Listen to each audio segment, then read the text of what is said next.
자, 오늘 아침에 보면요. 경제의 허리구실을 한다라는 40대 190만 명이 일이 없이 지낸다. 40대 고용률이 21년 만에 최저로 떨어졌다.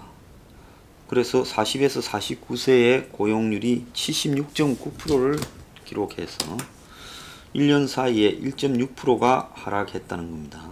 그래서 외환위기 직후 75.4% 이후 가장 낮은 수치다는 거예요. 아마 6개월만 지나면 이 기록이 경신될 겁니다. 자, 지난달 40대 인구 824만 명 중에 633만 3천 명이 취업 상태였고 나머지 190만 7천 명이 일이 없이 지내고 있었다는 겁니다. 23.1%가요. 그러니까 40대가 23.1%, 4명 중에 1명이 백수라는 겁니다. 그래서 이 40대는 전 연령을 통해 고용률이 항상 제일 높은 세대다. 한참 열심히 일해서 돈을 일생 중에 제일 많이 벌 때가 대체로 40대다. 물론 50대에 가서 회사 임원 이런 부분에 올라가서 많이 버는 게 있지만 그런 거는 극소수고 대체로 보면 40대가 돈을 제일 많이 벌고 50대부터 수입이 줄어드는 이런 현상이 보편적이라는 겁니다. 그런데 40대에 21년 전 IMF에 버금가는 고용 한파가 닥쳤다는 겁니다. 그래서 월별로 보면 40대 고용률이 이제 코로나 확산으로 4월 달에 77% 이렇게 해서 내려왔고 그 이후에도 비슷한 현상이 유지된다는 겁니다. 그래서 중요한 것은 한참 일할 나이인 40대, 50대 고용률이 낮아지고 60대 이상은 정부가 노인 일자리 만들어서 고용률이 높아지는 기현상이 일어나고 있다는 거죠. 그런데 60대 이상의 고령층이 갖는 일자리는 전부 공공 일자리 같은 저임금 임시직 일자리고 양질의 일자리는 사라지고 없는 거죠.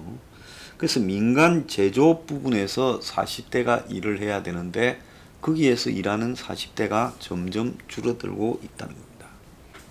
자, 우리나라의 가계빚이요. 세계 주요 39개국 중에서 1위라고 나왔습니다.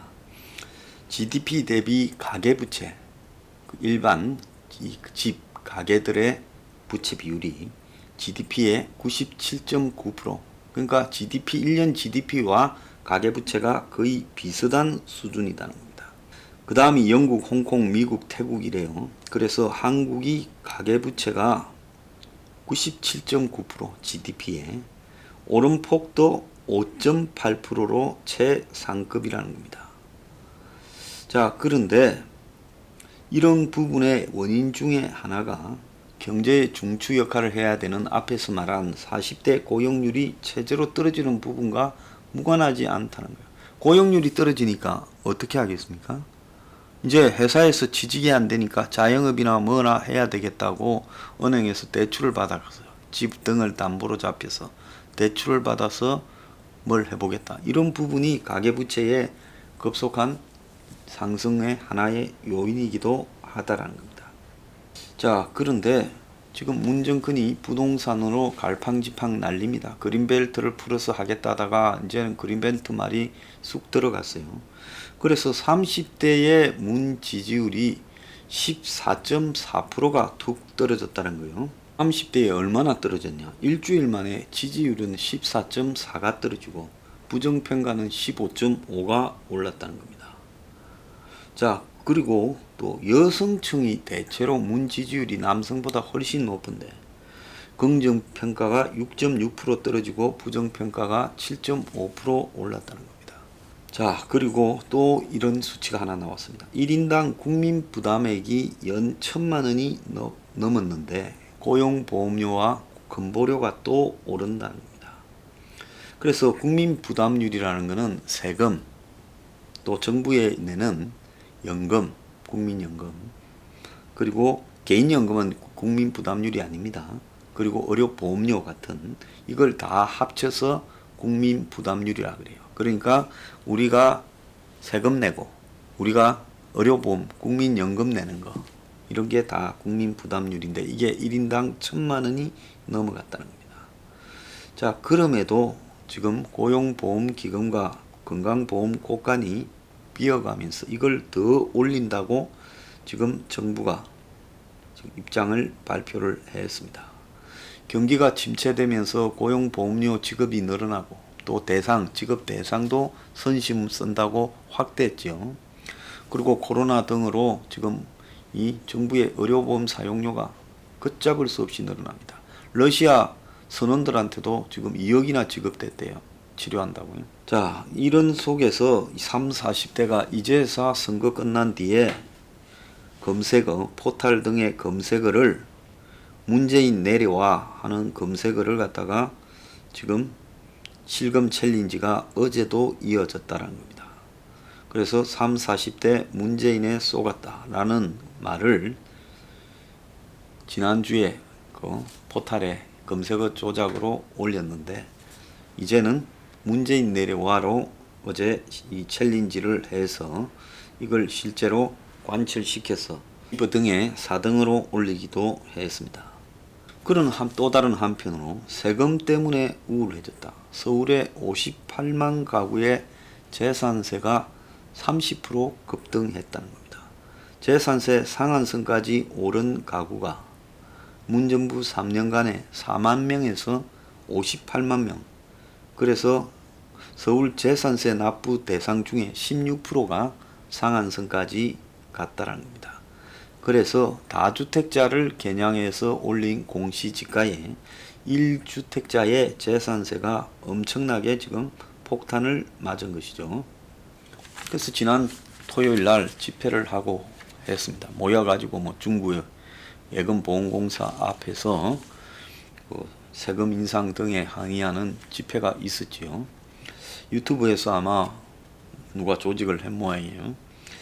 그런데 그 온 사람들은 그야말로 자기 재산세 등 세금 때문에 자기 재산 지키기 위해서 나와서 데모했던 분들입니다. 뭐 그게 잘못됐다는 게 아니라요. 그런 줄 알았더라면 일이 되기 전에 총선 때 문재인을 심판했어야 이런 짓을 못했을 건데요.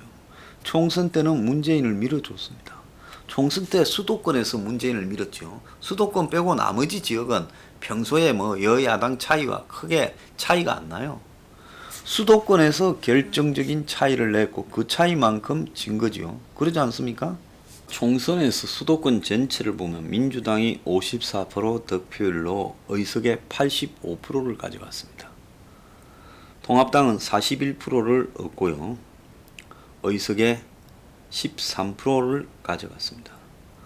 그러니까 수도권에서 엄청난 차이가 나버린 거죠. 그래서 수도권의 차이만큼 진 겁니다.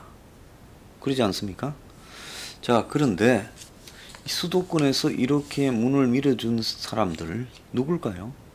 30대, 40대하고 진짜 수도권의 부동산 가격이 올라서 살판이 났던 중상층 사람들 아니냐? 저는 그렇게 생각합니다. 실제로 보면 좀 사는 사람들 중에 요 근래까지도 최근에 이제 문정권이 흔들리기 직전까지도 보면 좀 사는 전문인 그룹이나 재산 좀 있다는 사람 중에 문 지지하는 비율이 굉장히 높았다는 게 겉으로 느껴져요. 그것뿐만 아니라 3040의 대다수가 문을 지지하는 것처럼 수도권에서 비춰졌습니다. 자, 그들이 문을 그렇게 지지하다가 이제 석 달 만에 총선 끝나고 문한테 환멸을 내렸다고 문재인 내려와 자 하면서 챌린지까지 하고 있습니다. 3040 문재인에 쏘갔다. 자, 이것도 지난주에 했다는데요. 쏘은 사람이 문제입니까? 이 쏘게 만드는 사람, 쏘긴 사람이 문제입니까? 저는 정치에서는 모든 사람이 쏘긴다고 봅니다. 그렇기 때문에 정치는 공급자인 정치인들이 정직한 말을 할 거라고 기대하는 게 어리석은 거고, 정치 소비자인 국민들이 공급자가 속일 거라고 가정하고 여러 가지 사안을 종합적으로 판단해서 평가를 해야 된다는 거죠. 그러면 거기에 종합적인 평가 요소는 뭐냐? 자, 이번 총선은 집권을 2017년 5월에 하고 2020년 4월에 총선을 하였으니 거의 3년 만에 하는 선거지 않습니까? 그러면 보편적으로 집권 3년 만에 치러지는 총선은 집권 기간 3년 동안에 했던 행태에 대한 명확한 중간평가의 성격을 띠고 있는 거 아닙니까? 이번 총선도 그렇게 예측이 되지 않았습니까? 그런데 이번 총선에서 다들 어떤 행보를 보였습니까? 코로나에 대한 모범 방역국이라는 황당한 이야기. 제가 좀 이따가 이 녹화 방송에서 코로나 모범 방역이 아니다라는 걸 입증할 증거를 하나 공개하겠습니다. 그런데 그 모범 방역국이라는 황당한 헛소리를 다들 믿었다. 그리고 선거 기간에 총선 직전에 부린 쿠폰과 그리고 총선 끝나고 나면 곧바로 긴급재난지원금을 100만 원씩 돌리겠다라는 그런 말, 그리고 광역 기초지자체들도 돈을 뿌리는 부분, 이런 부분에 국민들이 그야말로 검품살포에 놀아났고, 또 한편으로는 모범 방역국이라는 사기극을 그럴싸하게 믿었고, 2월달만 해도 이게 정권이냐, 코로나로 번져나갈 때 대구 경북의 모습을 보면서 전 국민이 분노했는데 한 달 만에 모범 방역국으로 바뀌었어요. 그 다음에 여기에 다들 말을 안 하고 있지만은 가장 결정적인 부분은 수도권에 한번 둘러보세요. 가는 데마다 아파트 아닙니까? 대한민국만큼 아파트 많은 나라가 어디 있습니까? 이 아파트들이 전부 문재인 이렇게 집권하고 나서 한 50% 이상 올랐죠. 6억이면 9억 됐고 그러지 않습니까? 그러니까 그 아파트마다 다 주인이 있을 거예요. 물론 다주택자도 많겠지만은 집을 가지고 있는 그 1주택자도 많습니다. 그 아파트를 가지고 있는 1주택자들이 결국 그 집을 팔고 딴 데 가서 또 살라 하면 그게 뭡니까? 쌤이죠. 자기는 집을 비싸게 팔아먹고 버렸다 생각해서 딴 데 가서 살라 하면 집을 살 수가 있습니까? 못 살잖아요. 그러니까 팔아먹지도 못하는 집에 살고 있으면서 집값이 올라서 좋아한다는 겁니다. 그런데 나중에 자기 자식을 결혼이라도 시키려면 그때는 감당 불가한 일이 벌어지겠죠. 이제 집에서 데리고 살아야지 나가서 집 얻어줄 행편들 다 안 될 겁니다. 그런데 뭐라고 합니까? 재산 올랐다고요? 다 흐뭇해하지 않았습니까? 자, 이 부분이 나중에 어떤 대가로 다가올 건가? 결국 이것은 세금 폭탄으로, 재산세, 보유세 등의 폭탄으로 날라오고, 또 각종 임대료 등 임대 부분에 대한 폭탄으로 날라오고, 전세 월세 상승에 대한 폭탄으로 날라올 건데, 그런데 이런 부분을 다들 망각하고 얻은 부분만 생각하면서 문재인을 찍었습니다. 그러니까 자기 이해관계가 충족된다고 생각하면 전혀 고민하지 않는 사람들이 대한민국에 너무 많다는 거예요. 30대, 40대들이 애 키우는데 저렇게 정부가 육아 보육 지원을 해줬을 때 과연 그 돈이 어디에서 나오는가? 세금 내는 사람들의 지금 돈이라는 것을 알고 적어도 세금을 낸다 그러면 그 세금이 올라갈 거라고 생각을 했어야 되지요. 그런데 이 나라 문재인은 그들을 지지층에 맞추어서 이 복지 혜택이나 어떤 쇼 등을 정책 쇼를 많이 했죠. 그러니까 그 본질을 망각했다는 거예요.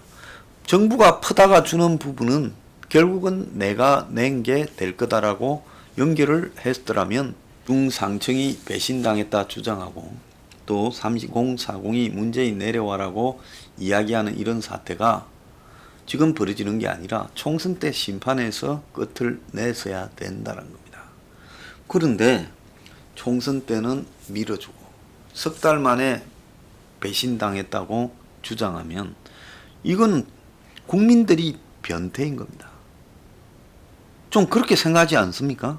국민들은 선거 때 심판해야 되는데 문재인의 본질이 3개월 만에 변했어요. 총선 이기고 확 변했어요.